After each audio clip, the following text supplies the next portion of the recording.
कृष्णात्परं किमपि तत्त्वमहं न जाने। ध्येयं सदा परिभवनमवेष्टदोहं तीर्थास्पदं शिवविरञ्जनुतं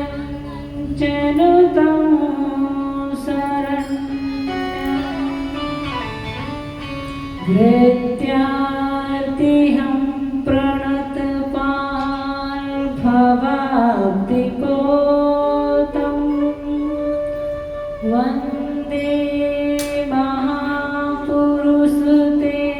चरणारविन्दम्।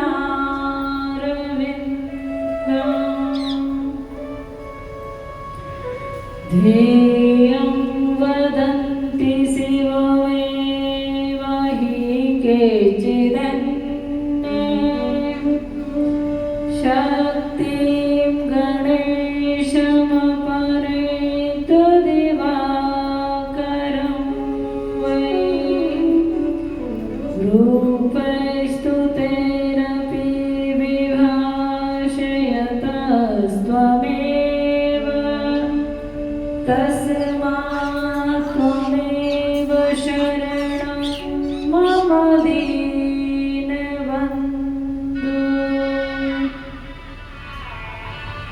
प्रह्लाद नारद पराशर पुण्डरीक व्यासम्बरीश शुक शौनक भीष्म रुक्माङ्गद अर्जुन वसिष्ठ विभीषणादि पुण्यनिमानि परं भागवतानि स्मरामि।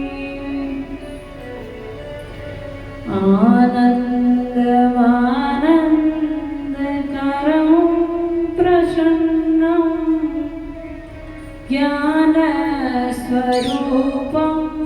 निजभावयुक्तं योगीन्द्रवीर्यं भवरोगवैद्यं श्रीमद्गुरुं नित्यमेव स्मरामि। श्रीमद्गुरुं नित्यमेव स्मरामि। व्यासं वसिष्ठनप्तारं शक्तिपौत्रमकल्मषं पराशरम् आत्मजं वन्दे सुकृतार्थं तपोनिधम्।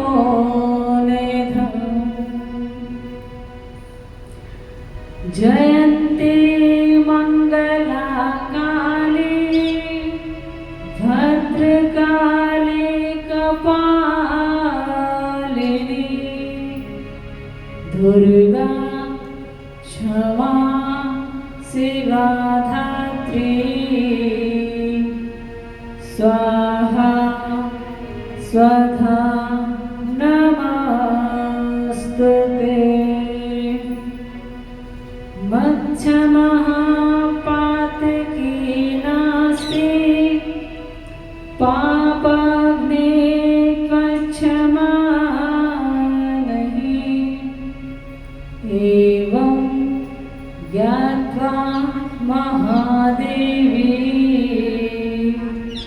यथा योग्यं तथा कुरु यथा योग्यं तथा कुरु।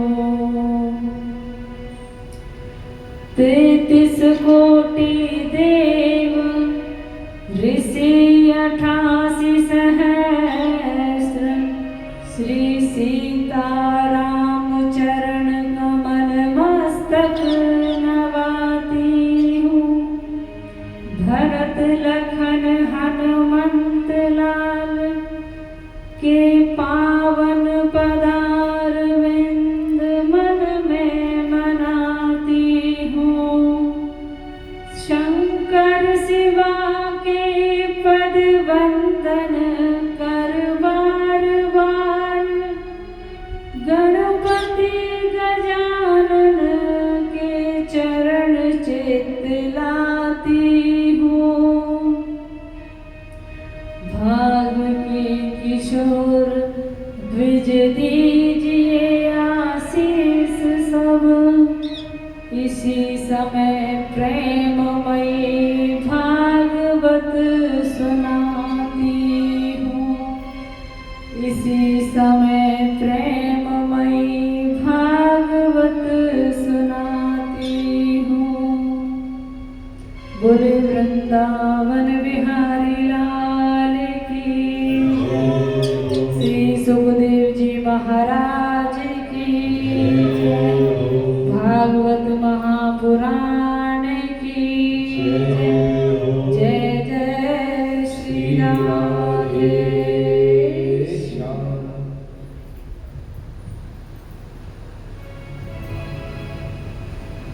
आइए सभी तालियों की सेवा के साथ प्रभु का कीर्तन करें।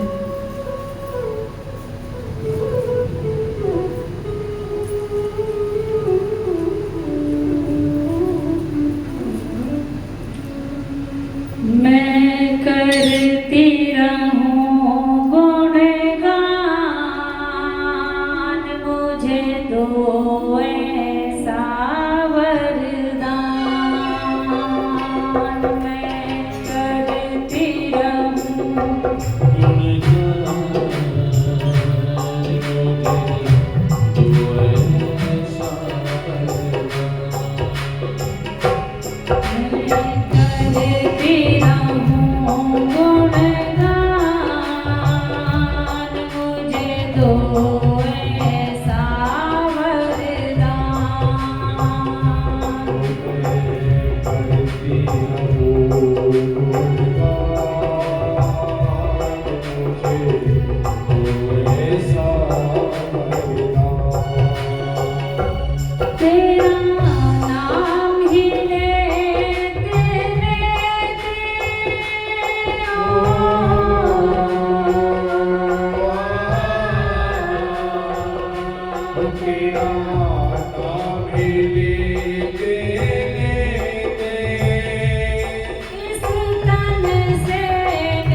भी अर्ज करती हूँ, हो सके तो देना ध्यान।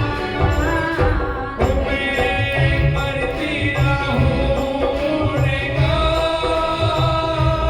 तुझे, तो ऐसा वरदान। दोनों हाथ ताली बजाते हुए हे हरि।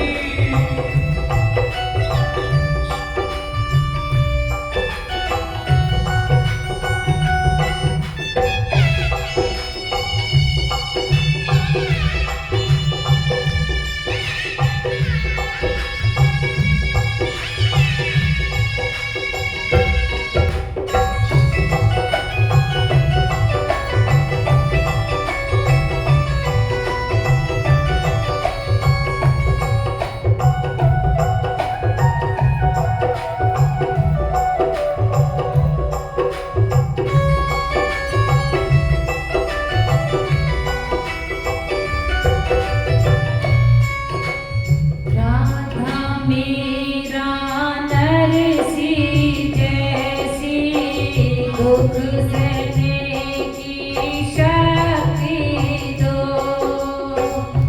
राधा मेरा नरसी जैसी, दुख सहने की शक्ति दो। राधा मेरा नरसी जैसी, दुख सहने की शक्ति दो। राधा मेरा नरसी जैसी, दुख सहने की शक्ति दो। विचलित ना हो पथ से भगवन, मुझको ऐसी शक्ति दो। विचलित ना हो पथ से भगवन, मुझको ऐसी शक्ति दो। तेरी सेवा में हो,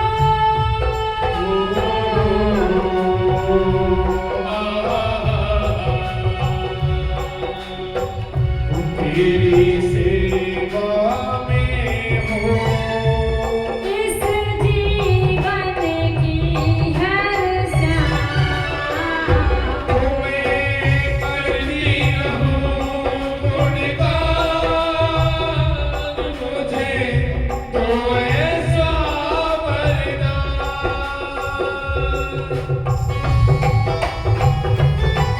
हे हरि।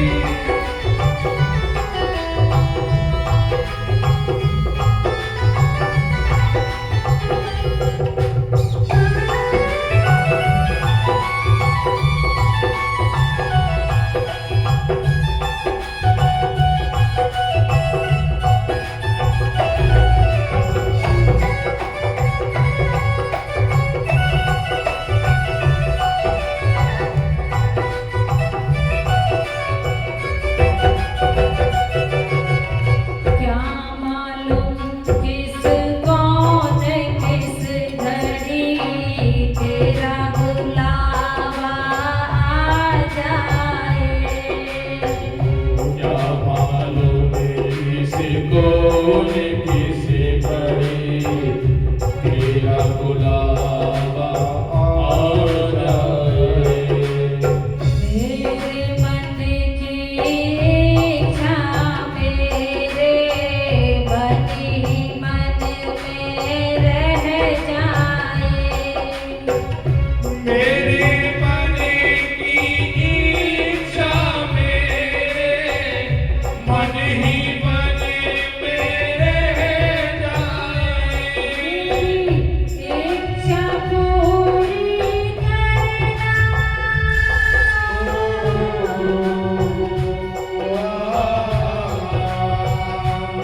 मेरी इच्छा पूरी करना।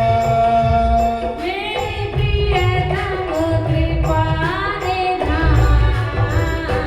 मैं करती रहूं गुणगान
अकारण करुणा वरुणालय भक्तवंशा करतरु तड़ित विनिंदित पीतांबर धारी श्री बालकृष्ण लाल की वांगमयी प्रतिमूर्ति श्रीमद् भागवत महापुराण कथा में उपस्थित सभी भक्त वृंदों के हृदय में विराजमान बालकृष्ण लाल की बांकी झांकी को व्यासपीठ से वंदन करते हुए आज हम पंचम दिवस की कथा में प्रवेश करने जा रहे हैं। कहते हैं जब आप कथा में आते हैं उससे पहले मंगलाचरण होता है और कीर्तन होता है, क्योंकि आप जब घर के काम काज संभाल कर आती हो तो फिर जब घर से कथा के लिए आती हो तो कथा में आने के बाद भी वही आपके दिमाग में घूमते रहते हैं। तो जब आप यहाँ आकर के प्रभु से प्रार्थना करते हो और उनको वंदन करते हो तब वह धीरे धीरे आप सब भूल जाते हो और प्रभु की कथा में मन लगने लग जाता है।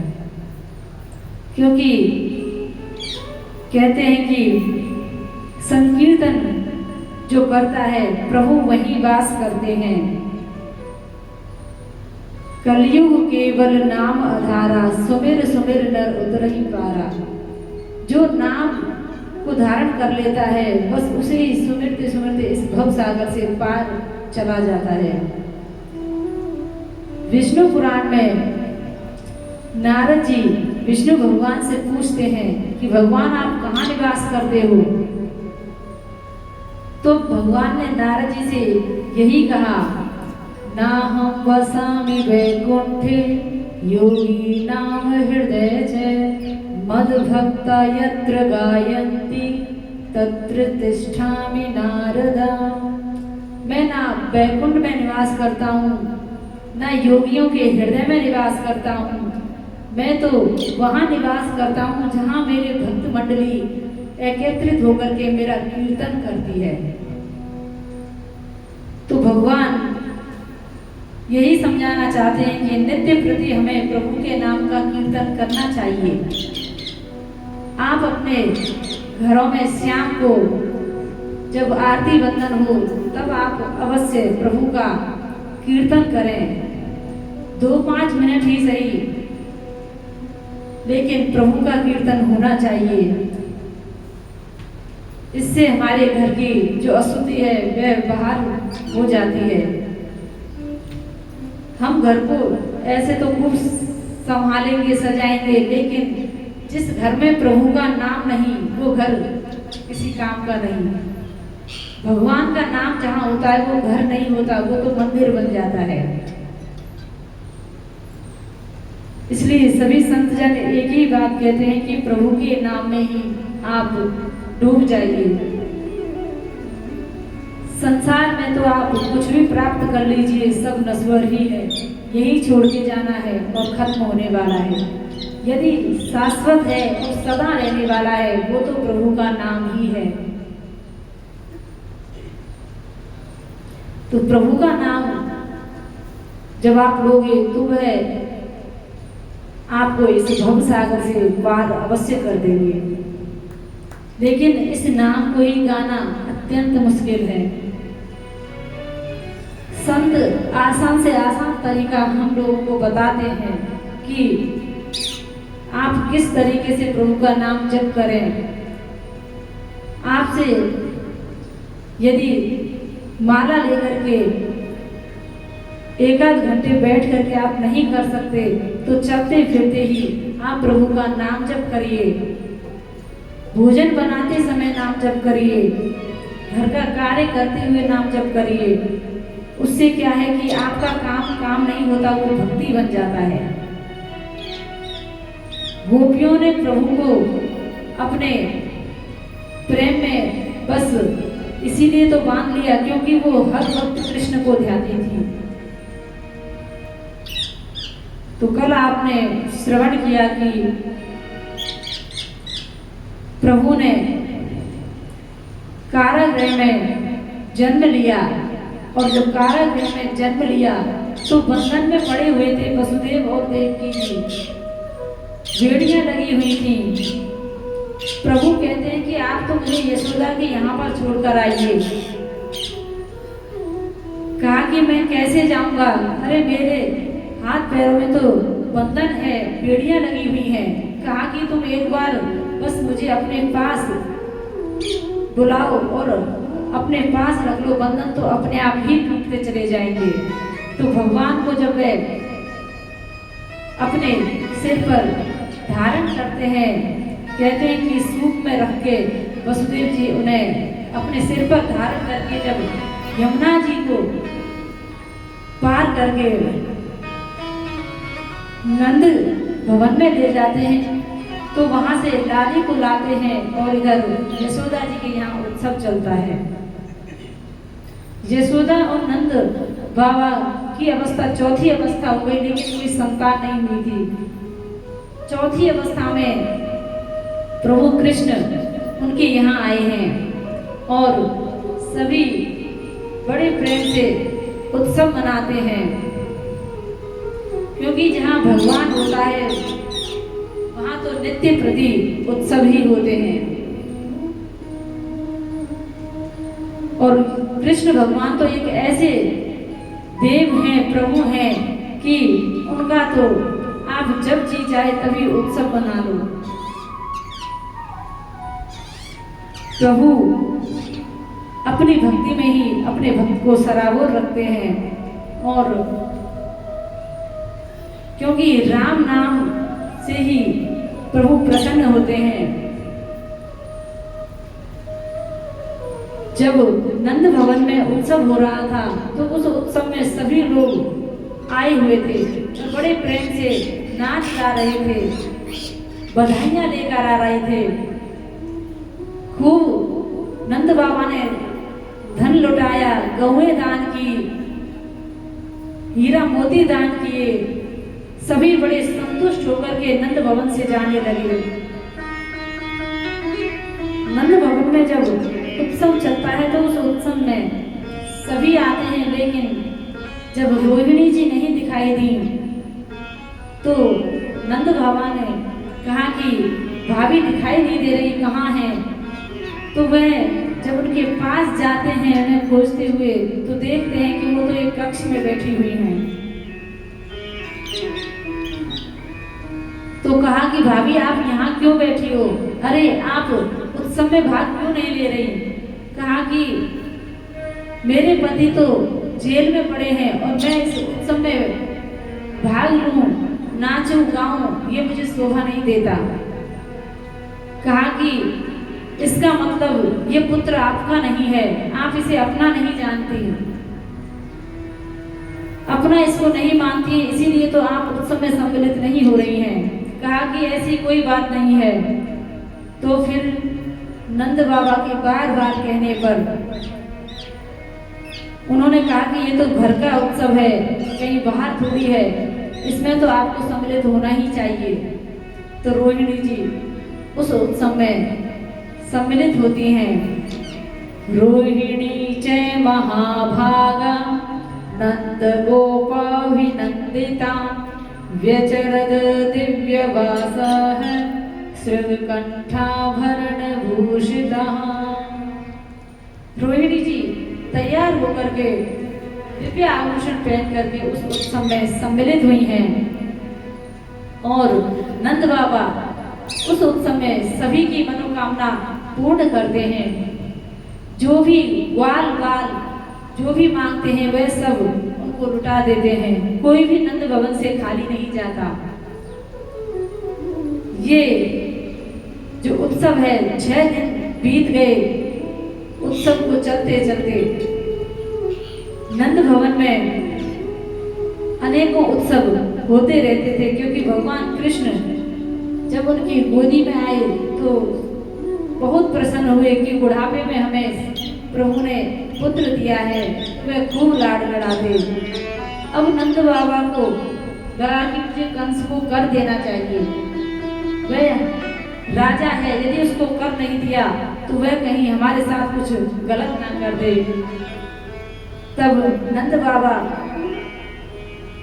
जाते हैं और कंस को कर देने के लिए जब जाते हैं तो वसुदेव जी से मिलने भी जाते हैं।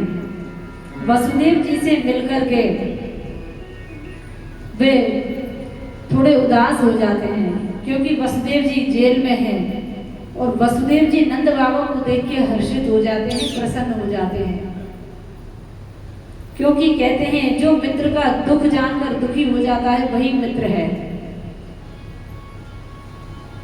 और जो मित्र के सुख को देखकर प्रसन्न हो जाए वही असली मित्र होता है। ये नहीं कि हम दूसरे की प्रसन्नता को देखकर दुखी हो जाएं।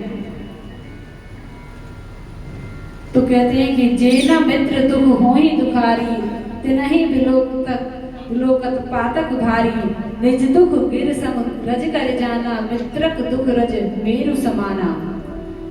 अपना दुख अगर पहाड़ के समान भी है तो भी उसे रज के समान, कड़ के समान समझना, और मित्र का दुख यदि रज या छोटा सा भी है तो भी उसे पहाड़ के समान समझना, उसका साथ देना, यही मित्रता है।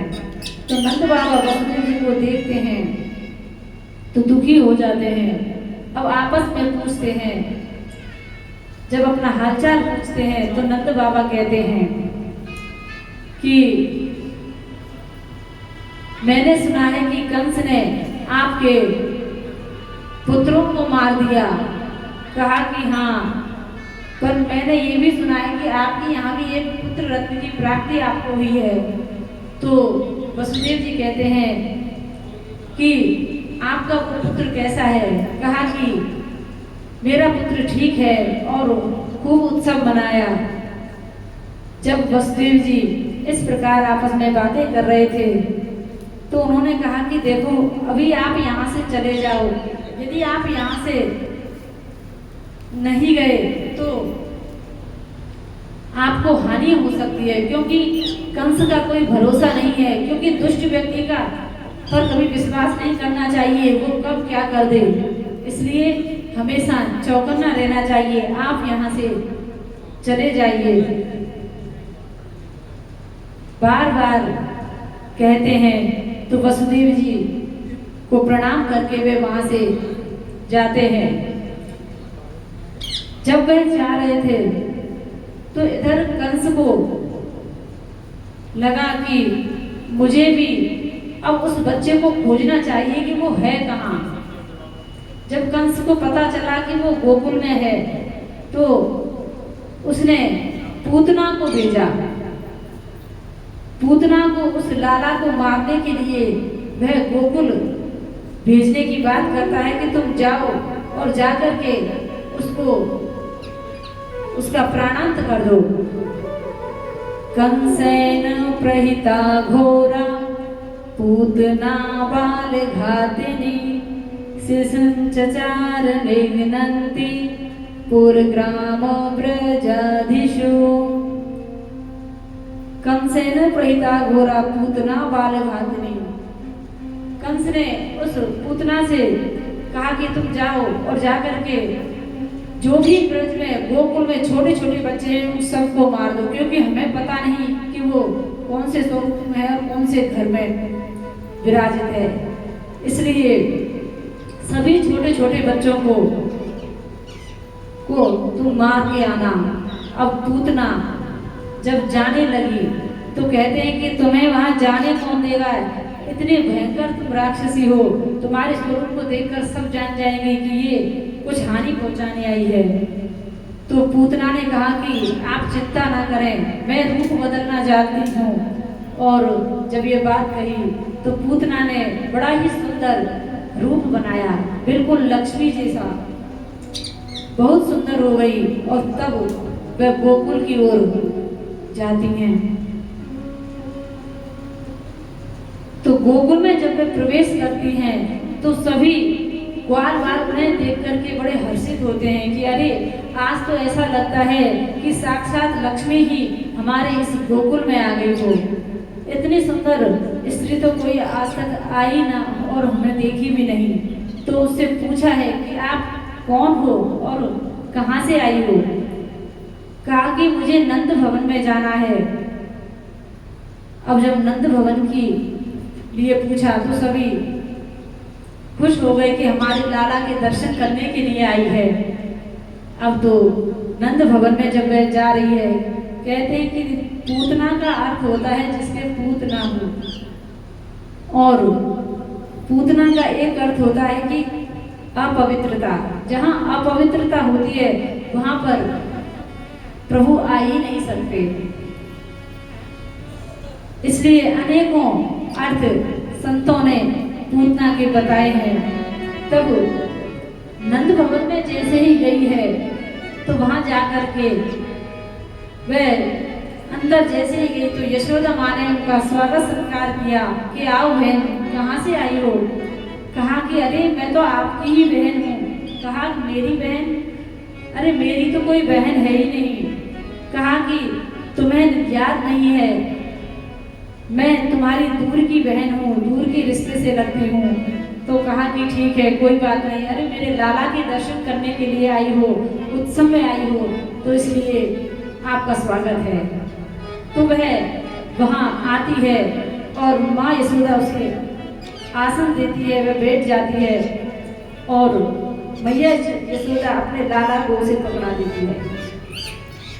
जैसे ही लाला को गोद में देती है, वह जल आदि लेने के लिए चली जाती हैं और इधर अब पूतना को अवसर मिल जाता है। देखिए, दुष्ट व्यक्ति का कोई भरोसा नहीं, वो किस स्वरूप में आ जाए। लग तो वह देवी सी रही है, लेकिन उसके अंदर दुष्टता भरी है। माँ यशोदा इतनी सरल हृदय है कि उनको पता ही नहीं कि उनके साथ क्या हो रहा है। वह तो बस उन्हें एक साधारण स्त्री समझ रही है। जब वह लाला को गोद में लेती है तो गोद में लेते ही इधर प्रभु उसे देखते हैं और देखते ही वह कहते हैं कि प्रभु ने आंखें बंद कर दी। जैसे ही पूतना को देखते ही आंखें बंद की, तो इसका कारण भी संतों ने बताया है कि कहते हैं कि प्रभु ने जैसे ही आंखें बंद की तो क्योंकि भगवान के सामने अपवित्रता ठहर नहीं सकती, इसलिए प्रभु ने आंखें बंद कर ली। और एक संत कहते हैं कि पूतना को देखते ही प्रभु ने आंखें बंद की। इसका कारण है कि वह प्रभु भोलेनाथ को याद कर रहे हैं, क्योंकि पूतना जहर पिलाने के लिए आई है, उन्हें मारने के लिए आई है। इसलिए मन ही मन भोलेनाथ को बुला रहे हैं कि हे भोलेनाथ, आपको तो जहर पीने का अभ्यास है, इसलिए आप आइए और इस जहर का पान कीजिए।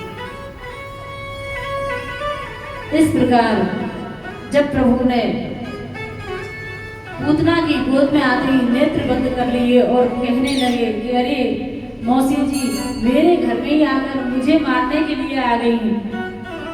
तो जैसे ही वह स्तनपान कराने लगी तो पहले तो प्रभु ने उसका दूध पिया है, फिर जहर को बचाया और फिर जब रक्त खींचने लगा तो वह चिल्लाती है कि अरे लाला छोड़, अरे लाला छोड़, मुझे पीड़ा हो रही है। लेकिन भगवान कहते हैं कि अरे मौसी जी, मैं तो जिसको एक बार पकड़ लेता हूँ उसे फिर छोड़ता ही नहीं।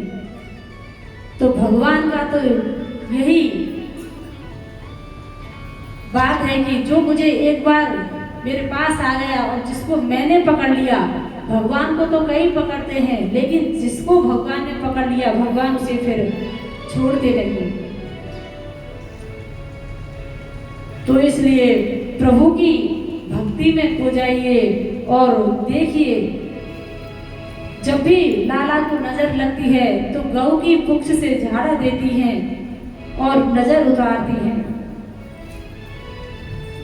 और जब रक्त को प्रभु खींचते हैं, क्योंकि जब पूतना के ऊपर वे बैठे थे तो धीरे धीरे उसका जब रक्त खींचने लगा तो वह जब चिल्लाई है तो वह तो चिल्लाती रही और प्रभु उसके प्राणों को खींचते रहे। तो इतने में ही प्रभु ने उसका अंत कर दिया, उसका गोविंदाय नमो नमः कर दिया। बोलिए वृंदावन बिहारी लाल की। तो जब भी कोई बात होती तो इधर लाला की नजर उतारने के लिए मैया तैयार रहती। तो पूतना का अंत प्रभु ने किया है और इतनी विशाल काया उसका शरीर था कि 6 योजन में जाकर उसका शरीर गिरा। पूतना लोक बालकी राक्षसी रुधिराशना जिघ्रासयापि हरये स्तनम दत्वा सदगतिम। भगवान ने उसको सदगति दी। अरे जिसको प्रभु मारे उसकी सदगति ही होगी, वो तो प्रभु के धाम को ही जाएगा। तो इस प्रकार कहते हैं कि भगवान देखिए अपने भक्त से कितना प्यार करते हैं।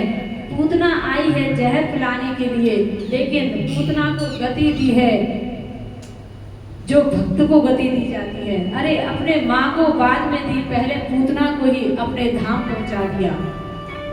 कहते हैं भगवान को आप किसी भी भाव से भजिए, लेकिन भजिए। इसलिए जो भी भगवान को भजता है और भगवान उसके पास अवश्य आते हैं। इधर जब पूतना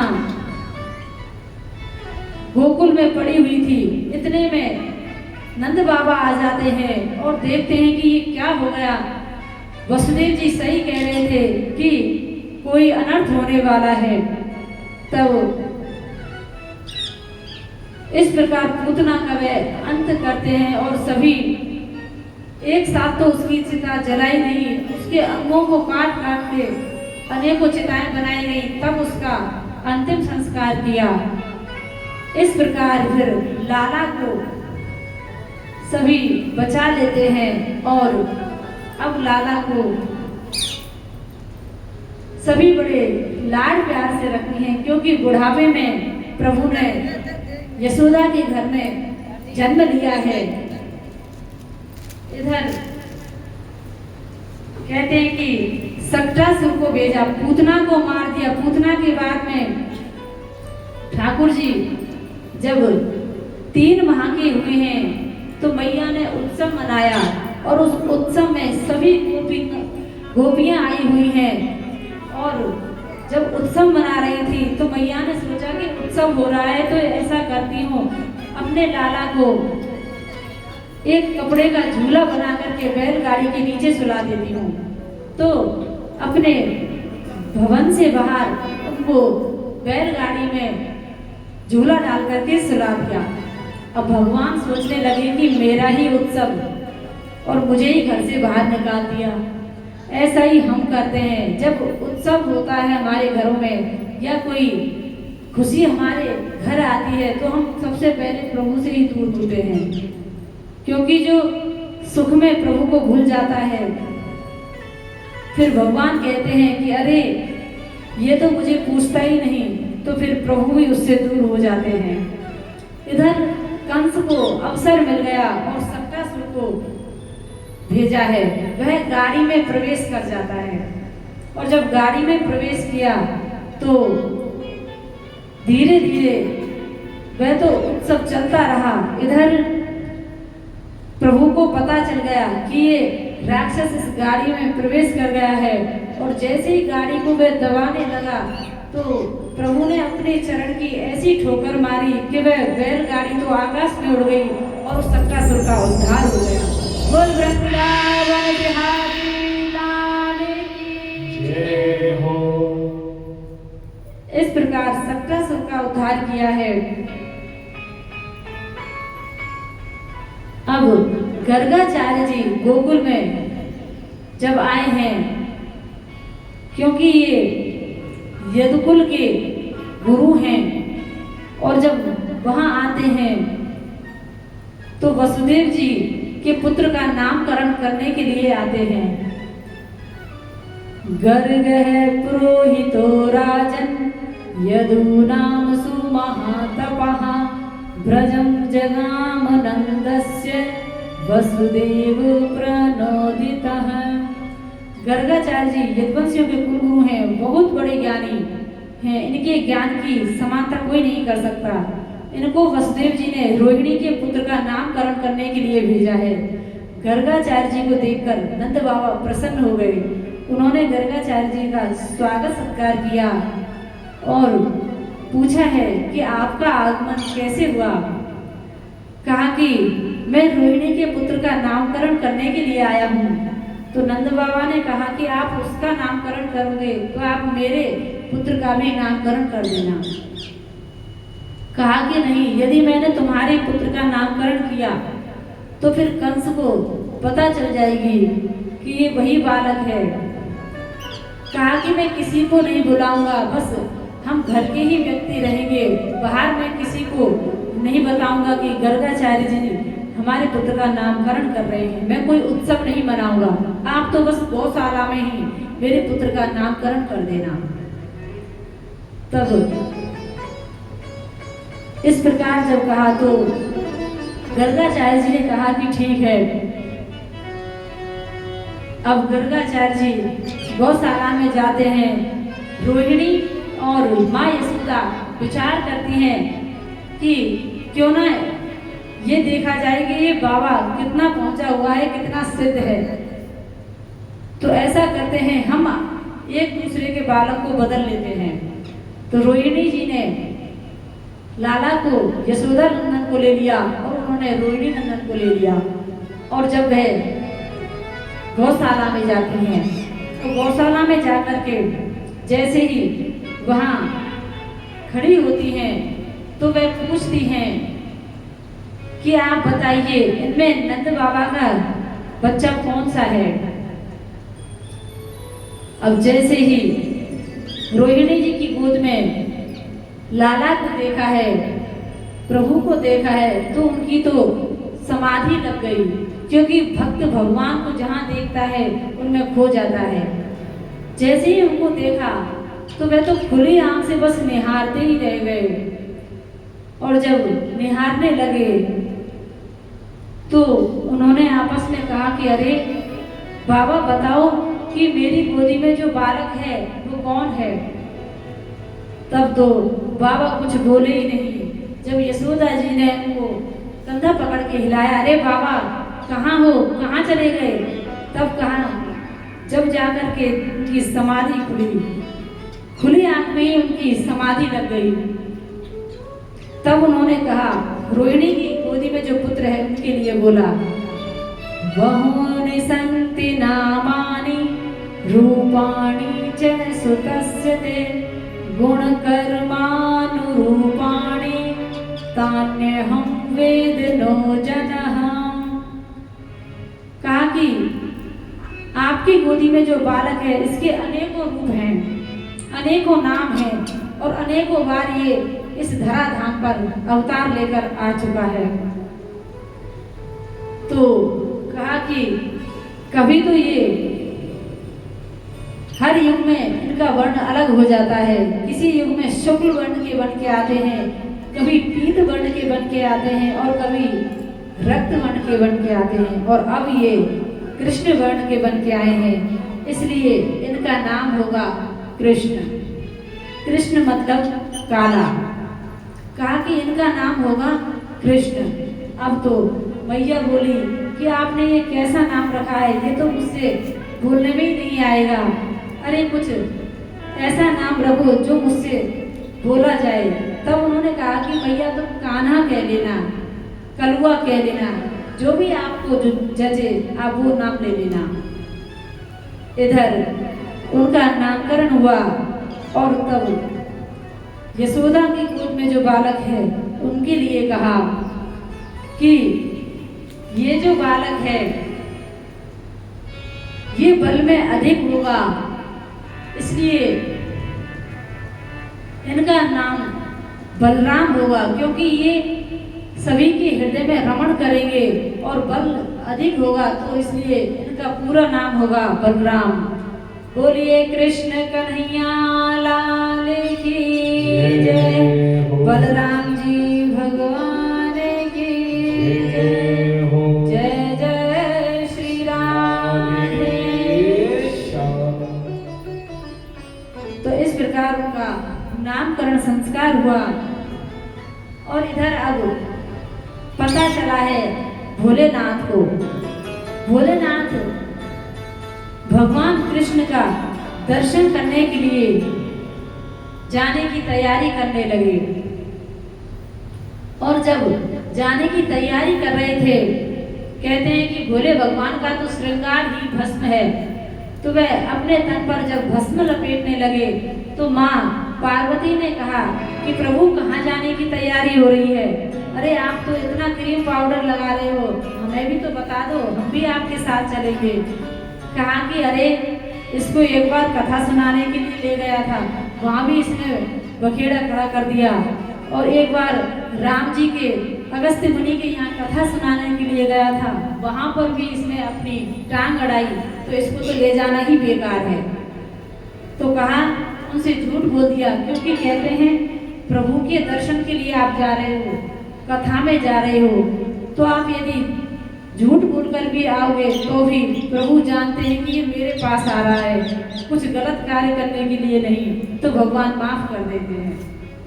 अब भोलेनाथ ने कह दिया कि हम तो नीलगिरी पर्वत जा रहे हैं। कहा कि ठीक है। उधर से कालभूषुंडी जी को अपने साथ लिया और कहा कि चेलाराम अपन चलते हैं, भगवान कृष्ण बाल स्वरूप में आ गए हैं और उनके दर्शन के लिए अब नंद भवन चलते हैं। कहा कि हमें वहां जाने कौन देगा? कहा कि हम अपना रूप बदलते हैं, आप तो ब्रह्मचारी का रूप रखिए और मैं एक जटाजूट महात्मा का वेश धरता हूँ। तब वे दोनों वहां जाते हैं और जैसे ही गोकुल में प्रवेश करते हैं नंद भवन के लिए, अब पूछे कैसे? तो कहते हैं पनघट पर कुछ स्त्रियां गोपियां पानी भर रही थीं और जैसे ही ब्रह्मचारी कालभूषुंडी जी ने कहा कि हे प्रभु अब बताइए क्या करें, कैसे नंद भवन तक जाएं? कहा कि उन गोपियों से आप पूछकर आइए कि नंद भवन कहाँ है, उन्हीं के माध्यम से हम जा सकते हैं। तो वह पनघट पर जाते हैं और पनघट पर जैसे ही जाते हैं उनके स्वरूप को देख करके, उनके तेज को देख करके वह गोपी बोली कि आप कौन हो और आप कहाँ से आए हो, क्योंकि आप इस गोकुल के तो लगते नहीं। कहा कि भैया हम तो काशी से आए हैं और हमारे साथ हमारे गुरुजी भी हैं। कहा कि तुम्हारे गुरुजी? कि हाँ हमारे गुरुजी बहुत पहुँचे हुए हैं, आप चाहो तो कुछ भी पूछ सकती हो। अब माताओं को तो बस यही जानना है कि भविष्य में क्या होगा। अब गोपियाँ तैयार हो गई, कहा कि ठीक है हमें भी आपके बाबा के दर्शन करने हैं। और वे जाती हैं, जाकर के जब वहाँ पहुँचती हैं उनको प्रणाम करती हैं, तो भोलेनाथ को हाथ देखने की जरूरत ही क्या है, उनके तो माथे की लकीर देखकर ही वे जान गए कि अरे गोपी तू अपनी सास से अभी अभी झगड़ा करके आई है। और इस प्रकार जैसे ही कहा, क्योंकि यही झगड़े हर घर में होते हैं, कोई सास से लड़ता है, कोई बहू से लड़ता है, कोई भाई भाई लड़ रहे हैं, बस यही सब चलता रहता है। तो भगवान भोलेनाथ ने भी यही बात कही और वह सत्य निकली। कहा कि बाबा आप ऐसा करो, हमारे यहाँ नंद बाबा के यहाँ बुढ़ापे में पुत्र हुआ है, अरे उसको कोई ना कोई राक्षस उसके पास आता ही रहता है, आप क्यों ना उसकी नजर उतार दो, एक बार उसको आशीर्वाद दे दो। भोलेनाथ मन में कहते हैं कि आए ही इसलिए हैं। तो गोपियाँ उन्हें लेकर के नंद भवन की ओर जाती हैं और जब नंद भवन की ओर जाती हैं तो माँ यशोदा को पुकारती हैं, अरे मैया दरवाजा खोल, देख मैं कितने बड़े योगी को लेकर आई हूँ, अरे अपने लाला की नजर उतरवा ले, फिर ये कभी नहीं रोएगा, ना ही इसको कोई राक्षस से भय होगा। अब जैसे ही ये सुना तो मैया यशोदा दौड़ करके दरवाजा खोलती है और देखती हैं कि अरे ये कैसा भयंकर स्वरूप है, तन पर भस्म लगी है और जटाजूट है, नाग लटक रहे हैं। तब तो माँ ने तुरंत दरवाजा बंद कर दिया। कहा कि गोपी इस बाबा जी को जहाँ से लाई है वहीं छोड़कर आ जा। अरे मैं ही इसे देख करके घबरा गई तो मेरे लाला का क्या हाल होगा। कहा कि एक बार बस तेरे लाला को दिखा दे, लेकिन गोपी की बात नहीं मानी। इधर भोलेनाथ बार बार निवेदन करते हैं, भैया मुझे एक बार तेरे लाला के दर्शन करा दे।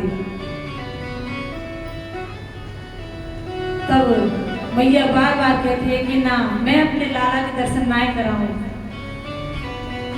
कहा कि देख ले, यहीं पर हट करके बैठ जाऊंगा तेरे द्वार पर। कहा कि तू कुछ भी कर ले, लेकिन मैं अपने लाला के दर्शन ना कराऊं। अब तो आपस में वे कहने लगे कि तुम जोगी की हट को नहीं जानती हो। कहा कि तुम भी त्रिया हट को नहीं जानते हो। आपस में बातें करने लगे। तो माँ बार बार कह रही है लेकिन नहीं माने। तब कहा कि मैं अपने आपके इस नंद भवन के द्वार पर बैठा हूँ और मैं दर्शन करके ही जाऊंगा, ना मैं अन्न खाऊंगा ना जल पीऊंगा। इस प्रकार भोलेनाथ समाधि में चले गए। आइए हम भी एक भजन के माध्यम से प्रभु को निहारते हैं, सभी तालियों की सेवा के साथ।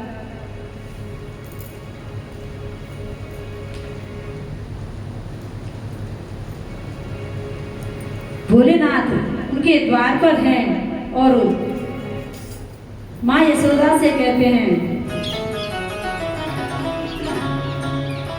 द्वार तेरे आयो है जोगी मतवारो, मतवारो कहाँ लाला मोर मुकुटवारो।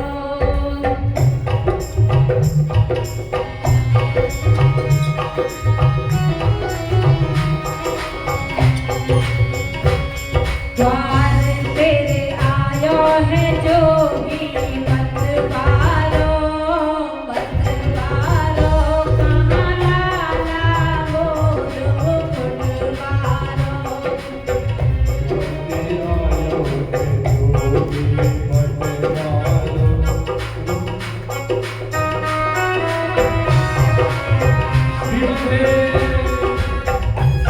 तालियों की सेवा के साथ।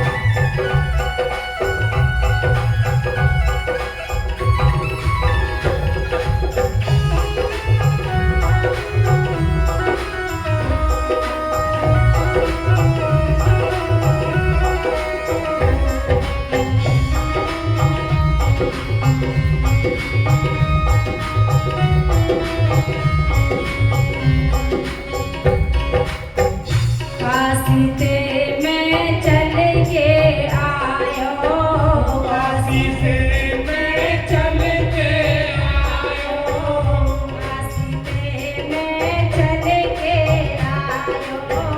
काशी से मैं चल के आयो, दर्शन की अभिलाषा लायो, दर्शन की अभिलाषा आयो। बम बम बोल रहो डमरू वारो, कहाँ लाला मोर मुकुटवारो। बम बम बोल रहो डमरू वारो, मोर मुकुटवारो।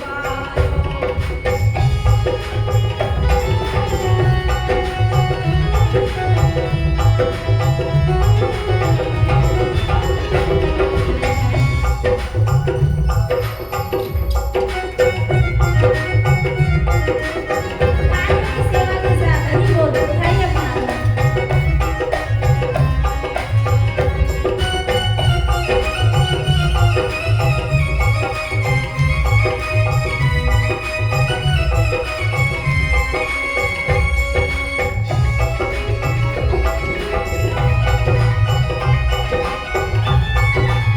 श्री राधे।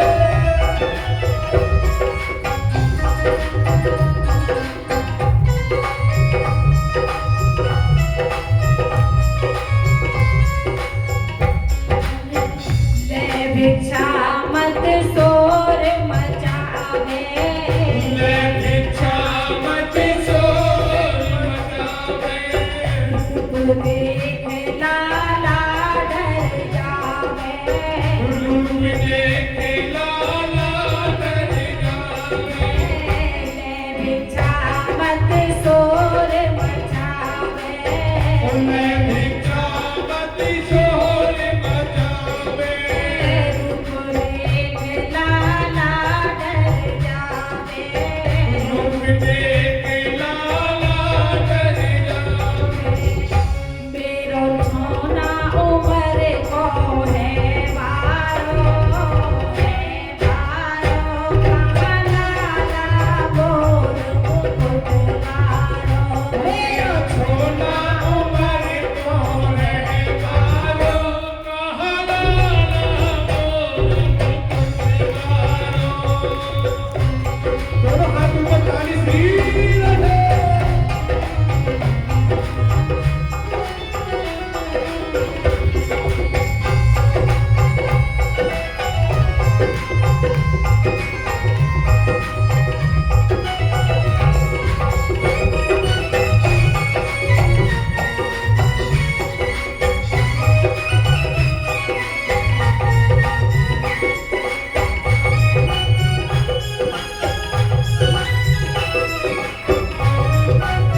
हे हरि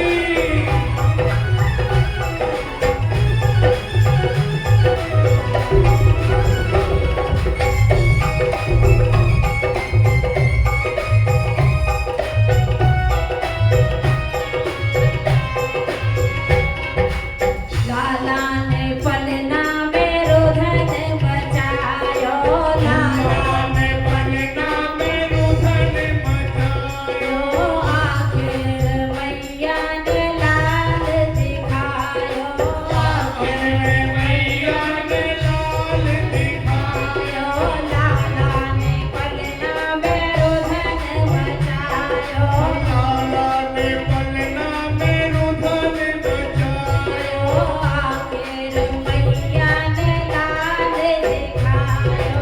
आखिर में मैया ने लाल दिखायो।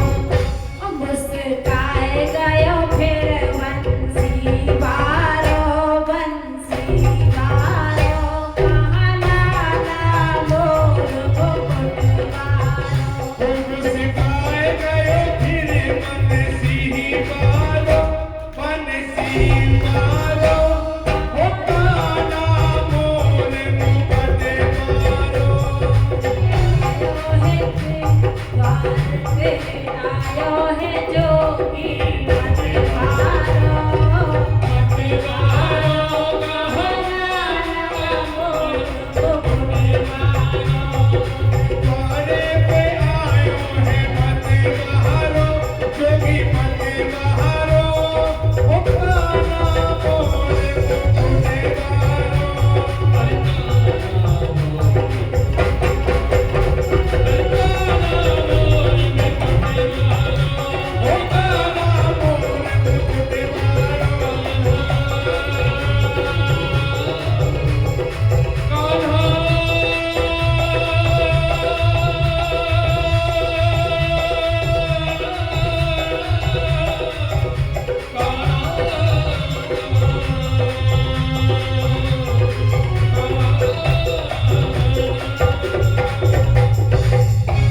बोल कृष्ण कन्हैया लाल की शंकर भगवान की जय जय श्री राधे श्याम। इस प्रकार भोले भगवान माँ यशोदा के द्वार पर बैठ जाते हैं। फिर सखियां उन्हें लेकर जाती हैं और माँ यशोदा उन्हें दर्शन कराती हैं। क्योंकि जब लाला रोने लग गया तो किसी भी वैद्य को दिखाती हैं, किसी महात्मा को दिखाती, लेकिन वो चुप ही नहीं होते। तो अंत में वे भगवान भोलेनाथ को बुलाती हैं और उनकी गोद में लाला को दे देती हैं। अब तो जैसे ही गोद में लिया तो प्रभु आपस में एक दूसरे को देख करके मुस्कुरा रहे हैं। और अब उन्होंने सोचा कि मैं प्रभु के चरण स्पर्श कैसे करूं, क्योंकि मैया तो चरण स्पर्श करने नहीं देगी, क्योंकि मैं जोगी हूँ और ये ग्रस्त है, इसलिए वो अपने बालक के चरण मुझे छूने नहीं देगी। तब भोलेनाथ ने कहा कि मैया ऐसा करो, अपने लाला के चरण मेरे सिर पर रख दो। कहा कि ना बाबा, मैं तो ऐसा काम नहीं करूंगी जिससे मुझे पाप लगे। अरे मैं ग्रस्त हूँ और आप महात्मा हो, मैं ऐसा क्यों करूं? कहा कि देख ले फिर, नहीं तो तेरा लाला रोएगा। अब मैया ने कहा कि मेरा लाला ठीक होना चाहिए। बाबागिरी और महात्माओं को मानने का सब दूर गया। तो उन्होंने शीश पर जब पग पधराए हैं तो भोलेनाथ ने दोनों हाथों से प्रभु के चरण स्पर्श किए हैं और अपने आप को धन्य माना है। बोलिए शंकर भगवान की जय हो। इस प्रकार भोलेनाथ बाल कृष्ण के दर्शन करते हैं। इधर अब नंद भवन में प्रभु अनेकों लीलाएं करते हैं। भगवान जब थोड़े बड़े हुए तो इधर मैया दोनों बच्चों का श्रृंगार करती है, कृष्ण और बलराम जी का। अच्छे अच्छे वस्त्र पहनाती है, श्रृंगार करती हैं। और जब श्रृंगार किया है तो दोनों लाला जब महल से बाहर जाते हैं तो महल के बाहर एक बैल बैठा हुआ था और उसके बहुत बड़े बड़े सींग थे। जैसे ही महल के बाहर उन्होंने कदम रखा और उस बैल के सींगों को पकड़ करके जब इधर उधर ऐसे करने लगे तो बैल सह ना सका और वह खड़ा हो गया।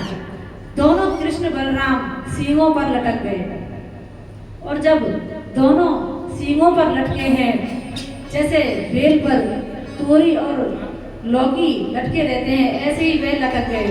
अब तो दोनों चिल्लाते हैं और जैसे ही चिल्लाए और रोए तो इधर मैया दौड़ करके आती है और इतने में वे नीचे गिर जाते हैं। जहाँ गोबर पड़ा हुआ था उसी में जाकर के दोनों गिर जाते हैं और सारा साज श्रृंगार सब बिगड़ जाता है। मैया ने गोदी में उठाया और अपनी ही साड़ी से उनको स्वच्छ करने लगी। तो मैया कह रही है कि अरे जब भी तुम्हें निला धुला करके अच्छा श्रृंगार करती हूँ तुम जा करके गोबर में ही मुंह मारते हो। अरे पिछले जन्म में सुअर था क्या? तो मैया ने कही तो भगवान कहते हैं कि देख मेरी मैया कितनी बड़ी ज्ञानी है, मैंने सुअर को भी अवतार लिया ही नहीं जाने। तो भगवान अपनी मैया को अपनी लीलाओं से आनंदित करते हैं और सभी गोपांगनाओं को भी अपने बाल लीलाओं से प्रसन्न करते हैं। इधर एक गोपी जब प्रभु के लिए पंजीरी गूंज रही थी, क्योंकि उस दिन पूर्णिमा थी और जब वह पंजीरी गूंज रही थी तो इतने में बाल गोपाल आ जाते हैं और उनको प्रणाम करते हैं कि भाभी जी राम राम। जैसे ही भाभी जी राम राम कहा, क्योंकि देखिए वृद्धावस्था में माँ यशोदा और नंद बाबा के यहाँ ये प्रकट हुए हैं तो बूढ़ी बूढ़ी मैया भी उनकी भाभी लगती थी। तो वह जब बोलते थे कि भाभी जी राम राम तो कहा कि राम राम। जैसे ही राम राम कहा और फिर दोबारा उन्होंने पूछा है कि आप ये क्या कर रही हो? कहा कि मैं सत्यनारायण भगवान के लिए पंजीरी गूंज रही हूँ, उनका प्रसाद बनाऊंगी। कि कहाँ है तुम्हारे सत्यनारायण भगवान? कहा कि मेरे भगवान तो रसोई घर में एक पट्टे पर बैठे हैं। बस ये बात जब सुनी तो वहाँ से जाते हैं और कुतिया ने अभी पिल्ले दिए थे, छोटे छोटे पिल्लों को ला करके सत्यनारायण भगवान को तो हटा देते हैं और उन पिल्लों को उस पट्टे पर बैठा देते हैं। इधर पुनः आते हैं और आकर के जब कहते हैं कि भाभी जी राम राम। अब गोपी घबरा गई। कहा कि ये दूसरी राम राम जब करता है तो कुछ गड़बड़ करके आता है। अब जैसे ही वह दौड़ करके जाती है, कहा कि अरे भाभी जी एक बार अपने सत्यनारायण भगवान के दर्शन तो करया। जैसे ही गई तो वहां तो सत्यनारायण भगवान थे ही नहीं, वहां तो कुतिया के पिल्ला बैठे थे। बोल कृष्ण कन्हैया लाल की जय हो। इस प्रकार प्रभु सभी गोपियों को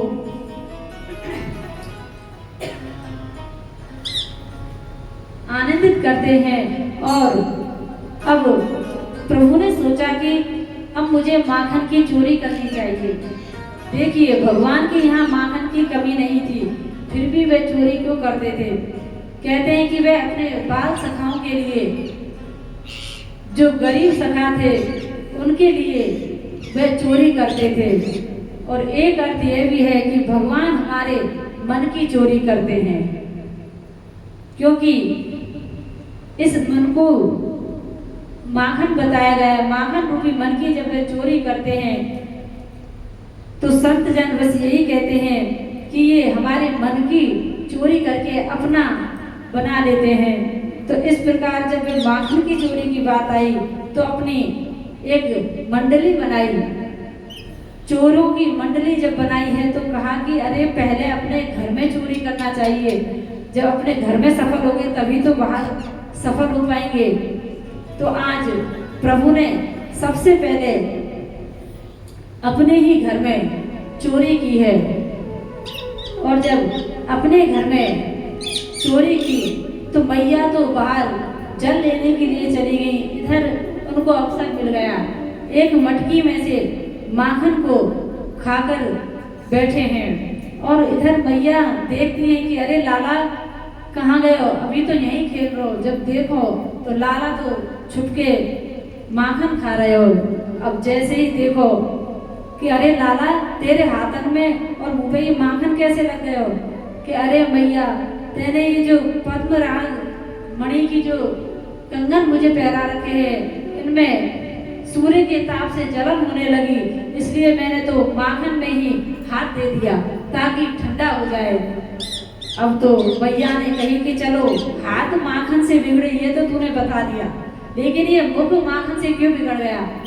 कि अरे मैया तू भी भोली है, अरे एक चींटी मेरे हाथ पे चल के मेरे मुख की ओर आ गई थी और मैंने उसको हाथ से हटाया तो मेरे मुख पर भी माखन लग गया। तो मैया मुस्काई कि देखो कितनी चतुरता से अपने आप को सही सिद्ध कर रहा है। लेकिन मैया तो जानती थी कि उसका लाल कैसा है, वह उनको गले से लगा लेती है। इधर अब सभी गोपियां अपने अपने मन में विचार करती हैं कि हम भी प्रभु के दर्शन करें, भगवान हमारे घर कब आएंगे। सभी गोपियां बस यही विचार करती हैं कि प्रभु हमारे घर कब आएंगे, हमें कब आनंद पहुंचाएंगे। भगवान उसी के यहाँ जाते हैं जो मन से उन्हें बुलाते हैं। गोपियां मन में यही विचार करती हैं कि भगवान हमारे यहाँ कब आएंगे, बस उसी गोपी के यहाँ प्रभु पहुंच जाते हैं।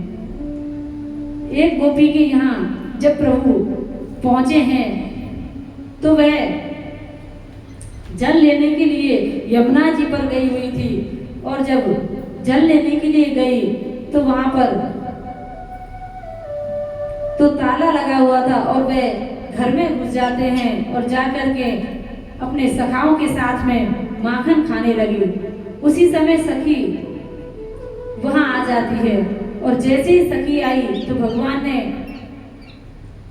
देखा कि सखी आ गई है तो वे छुप गए और सखा तो भाग गए, लेकिन प्रभु एक कोने में छुप गए और माखन खा रहे हैं। इतने में सखी ने देख लिया कि अरे ये तो मेरे घर में चोरी कर रहे हैं। तब कहा कि अरे कन्हैया तुम्हें शर्म नहीं आती, ऐसे घर में तूने घर में घुस करके तुम चोरी करके माखन खा रहे हो। कहा कि मैंने तो ये अपना घर समझा था इसलिए आ गया। कि अच्छा,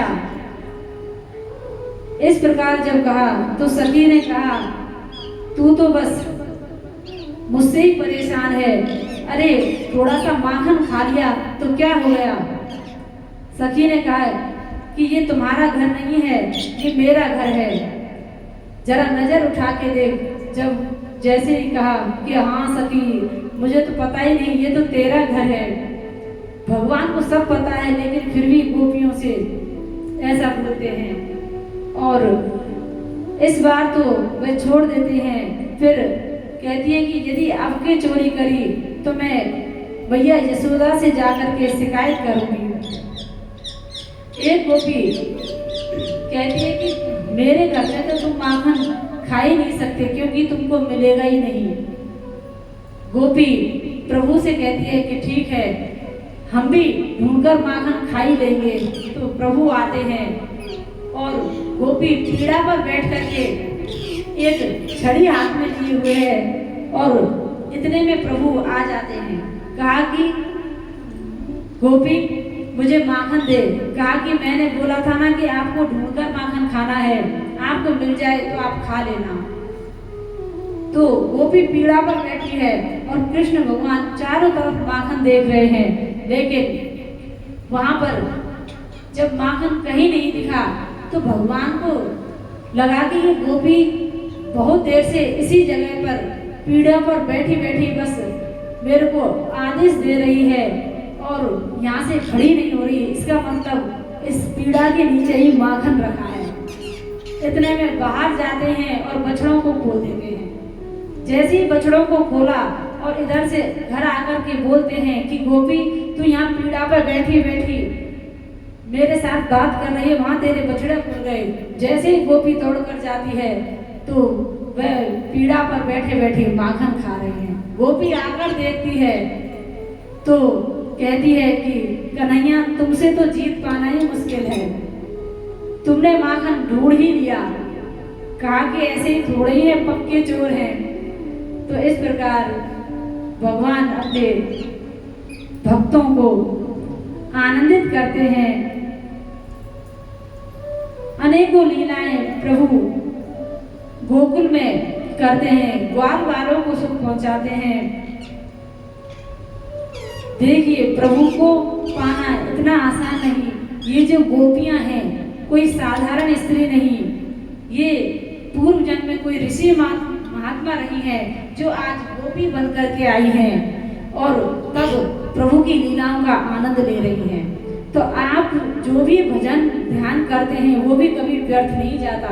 आप एक नाम भी लेंगे वो भी कभी ना कभी आपके काम आएगा। तो इसलिए संत जन कहते हैं कि आप प्रभु का बस नाम लीजिए, आपका काम तो प्रभु को ध्याना है।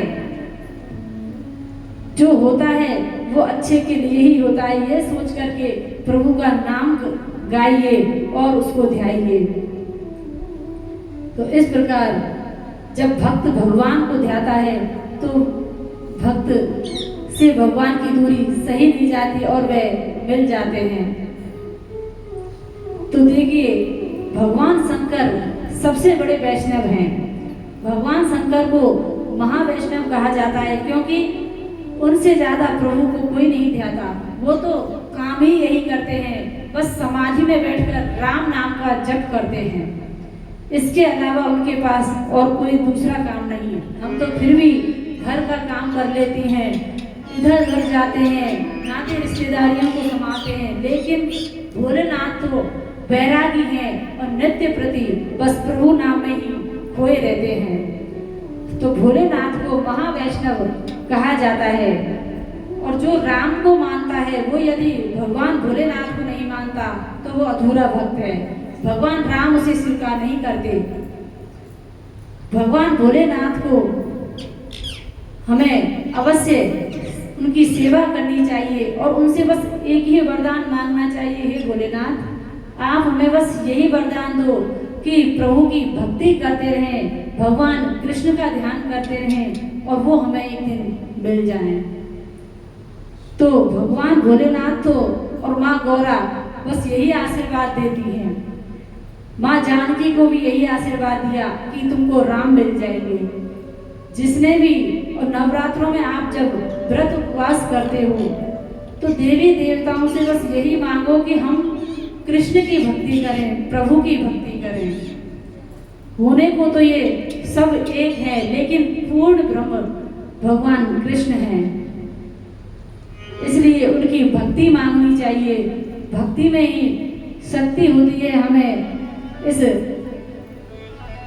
संसार से हटाकर प्रभु की ओर ले जाने की।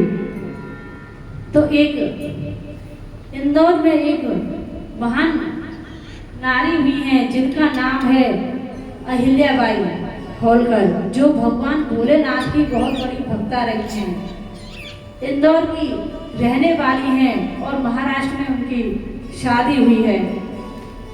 तो वह जब भोलेनाथ की भक्ति करती थी तो भोलेनाथ उनके स्वप्न में आकर दर्शाते थे। जब काशी विश्वनाथ में मुगलों ने मंदिरों को तोड़ा है, काशी विश्वनाथ को भी मुगलों ने तोड़ दिया और अनेकों मंदिर तोड़ दिए। कहते हैं कि सरकार के लिए अनशन हर कोई करता है, अपनी बात मनवाने के लिए हर कोई भूखा प्यासा रह जाता है कि मेरी बात नहीं आपने मानी तो मैं अनशन करूंगी या करूंगा। तो ऐसे ही माता अहिल्या ने जब भगवान भोलेनाथ के लिए अनशन किया, एक यही है जो प्रभु के लिए इन्होंने कह दिया कि जब तक आप मुझे दर्शन नहीं दोगे तब तक मैं अन्न जल ग्रहण नहीं करूंगी। तो कहते हैं कि जब मुगलों ने मंदिरों को तोड़ा उनको ध्वस्त किया तो काशी विश्वनाथ के जो मंदिर में विश्वनाथ विराजित थे उनको कुएं में डाल दिया गया। और ये जो कुएं में जैसे ही डाले हैं तो कहते हैं कि 100 वर्षों तक किसी ने भी मंदिर में प्रवेश नहीं किया, वहां किसी ने कोई पाठ पूजा ही नहीं की। तो उनको प्रभु दर्शन देते हैं और वे जब काशी आती हैं, काशी में आकर के वे रुद्र अभिषेक के लिए पंडितों से कहती हैं कि आप मुझे विश्वनाथ के दर्शन कराइए और मैं उनका पूजन करना चाहती हूँ, रुद्र अभिषेक करना चाहती हूँ। कहा कि विश्वनाथ तो है ही नहीं, उनको तो कुएं में डाल दिया। वहां पर कोई ज्ञानवापी नाम का कुआं था, उसमें भोले शंकर की ज्योतिर्लिंग को डाल दिया। और जब डाला है तो इधर कहा कि आप कुएं में ही अभिषेक कर दो, भोलेनाथ को अभिषेक स्वतः ही हो जाएगा। कहा कि नहीं, मुझे ऐसे अभिषेक नहीं करना, मुझे तो प्रत्यक्ष में करना है, मुझे भोलेनाथ का साक्षात दर्शन करके ही अभिषेक करना है। जब ये बात कही तो उन्होंने अपनी सेना लगा दी, क्योंकि वो कोई साधारण स्त्री नहीं थी, वो महारानी थी, पूरे राज्य की रानी थी। तो उन्होंने सेना लगवाई और उस कुएं को खूब खुदवाया, लेकिन विश्वनाथ निकले नहीं, मिले ही नहीं। तो रानी जब वहां से जाती हैं तो कहते हैं कि स्वप्न में रानी के भोलेनाथ आते हैं और कहते हैं कि बेटी, मैं तुझे नर्मदा जी में मिलूंगा, तुम नर्मदा जी के तट पर चले जाना, वहां मैं तुम्हें मिल जाऊंगा। तो अहिल्याबाई ने इस प्रकार जब भोलेनाथ से सुना तो वह प्रातःकाल होते ही विश्वनाथ जी के मंदिर में जाती हैं और पंडितों से कहती हैं कि देखिए, मुझे नर्मदा जी में काशी विश्वनाथ मिलेंगे, आप उनको यहाँ पधरा देना। कहा कि हम कैसे मान लें कि वो काशी विश्वनाथ ही हैं, क्योंकि वहां तो नर्मदेश्वर मिलते हैं। जब ये बात कही, कहा कि देखो, यदि मेरी बात पर भरोसा हो तो आप मेरे साथ चलें और नर्मदा के तट पर आप रुद्री का पाठ करना, और वहां जब पाठ करोगे, यदि भोलेनाथ स्वयं मेरी आंचल में आकर बैठ जाएं तो मान लेना कि वही विश्वनाथ है। तो इसी प्रकार 108 ब्राह्मणों को लिया और घाटों पर वे जब पाठ करने के लिए बैठे हैं, लाखों की भीड़ वहां है, इस दृश्य को देख रही है कि आज इतनी बड़ी महारानी, देखिए पूरे राज्य का शासन करने वाली महारानी सादा वेश में रहती हैं और कोई अपने ऊपर खर्च नहीं, बस एक छोटे से कमरे में अपना जीवन व्यतीत करती हैं और जो भी धन आता है उसे बस मंदिरों में संतों की सेवा में ही लगा देती हैं।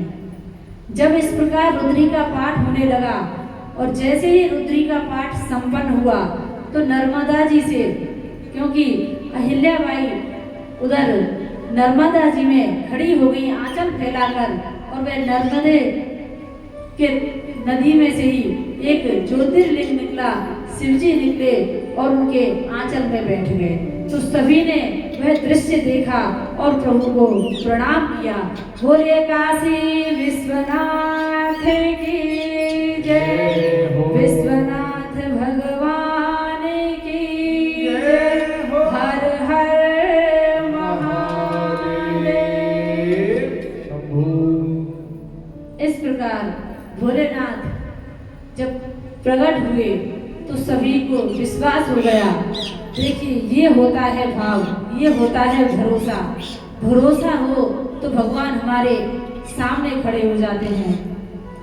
अहिल्याबाई ने जो भी उन्होंने मंदिर तोड़े थे उनका सभी का जीर्णोद्धार करवाया और अपना जो धन था वह सेवा में ही लुटा दिया।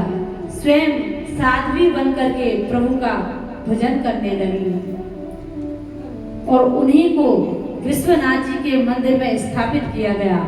ये पुराने वाले विश्वनाथ नहीं है, 300 साल पुराने हैं बस। अहिल्याबाई ने अपनी भक्ति के द्वारा जो विश्वनाथ जी नर्मदा जी से प्रकट करे थे, वही विश्वनाथ जी को आज आप दर्शन करते हो, उनका अर्चन वंदन करते हो। तो भक्ति में इतनी शक्ति होती है कि प्रभु जहाँ भी हो वहाँ से प्रकट हो जाते हैं। कण कण में प्रभु विराजित है, लेकिन कमी है हमारी चाह की, हमारे प्रेम की। प्रभु को पाना इतना आसान नहीं है जितना हम समझते हैं।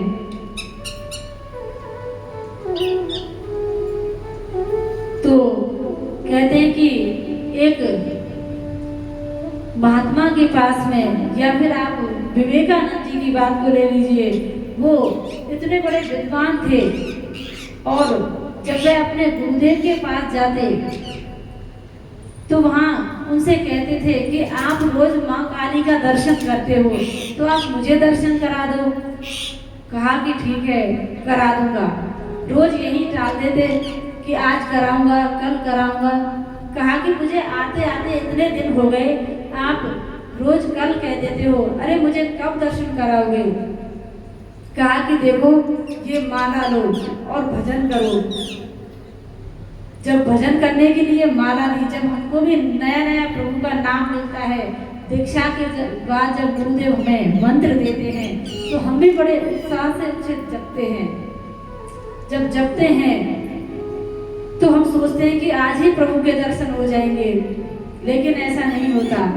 वह गुरुदेव के पास फिर दौड़ कर गए अगले दिन, अरे मुझे तो माला जपने से प्रभु के दर्शन हुए ही नहीं। कहा कि भाई हो जाएंगे, माला जप करो, प्रभु का नाम जप करो, तभी तो दर्शन होंगे। फिर जपने लगे, फिर 2-3 दिन बाद फिर पहुंच गए। कहा कि इसको दर्शन कराने ही होंगे। तब उनके गुरुदेव जाते हैं और जब नदी के तट पर उन्हें लेकर जाते हैं और जाकर के कहते हैं कि चलो अब डुबकी लगाओ। जैसे ही डुबकी लगाने के लिए कही तो हाथ पकड़ करके उन्होंने जैसे डुबकी लगाई तो उनको जल के अंदर ही थोड़ी देर रखा, और जल के अंदर जब रखा तो उनकी श्वास रुकने लगी, वह तड़पने लगे, श्वास बंद हो गई। इतने में फिर उन्होंने झटपटा करके बाहर आए। कहा कि अरे गुरुदेव, आपसे मैंने प्रभु के दर्शन के लिए बोला था, प्रभु से मिलने के लिए बोला था, लेकिन आप तो मुझे ही स्वर्ग सिधारने की बात करने लगे। कहा कि बस इतना ही आसान है जितना तुम समझ रहे हो। जब तुमको मैंने जल के अंदर थोड़ी देर रखा तो तुम कितने झटपटाए। ऐसी ही तड़प प्रभु के नाम के लिए होनी चाहिए, तभी प्रभु के दर्शन होते हैं। ऐसे इतनी आसानी से प्रभु के दर्शन नहीं होते। तो इस प्रकार भोलेनाथ भी माँ अहिल्या पर कृपा करते हैं और माँ अहिल्या काशी विश्वनाथ जी को वहाँ स्थापित करवाती हैं, और आज सभी भक्तगण उनका जय जयकार करते हैं, उनको वंदन करते हैं। बोलिए शंकर भगवान की जय।